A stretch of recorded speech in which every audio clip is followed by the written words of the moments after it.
Bakıda 7 mərtəbəli binanın damında toyuq cücə saxlanılır. Azyaşlılar isə burada velosiped sürürlər. Sosial şəbəkələrdə yayılan bu görüntülər müzakirələrə səbəb olub. Gündəmi zəbt edən 7 mərtəbəli binanın çardağındayıq. Sakinlər buranı istirahət zonası və uşaqlarının oyun oynaması üçün yer kimi istifadə edir. Nəzərə alsaq ki, burada heç bir qoruyucu vasitə yoxdur. Bu da hər hansı bədbəxt hadisənin yaşanmasının qaçılmaz olduğunu göstərir. Hətta bir neçə il öncəyədək binanın damında çox sayda ailə yaşayıb, ancaq baş verən yanğından sonra vəziyyət dəyişib.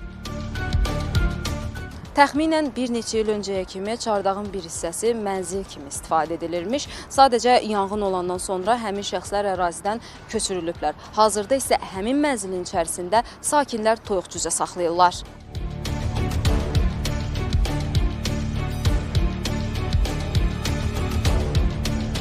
Video görüntüdə lentə alınan velosiped sürən uşağın babası bildirir ki, həmin vaxt uşaq nəzarətsiz olmayıb, onun yanında olublar. O deyib ki, binanın damında hər gün onlarla uşaq oynayır. Səbəb isə həyətdə uşaqların oynamasına yerin olmamasıdır. Nəzarətsiz deyil, yanda oluruq, özümüz otururuq burada, uşaq da burada oynayır.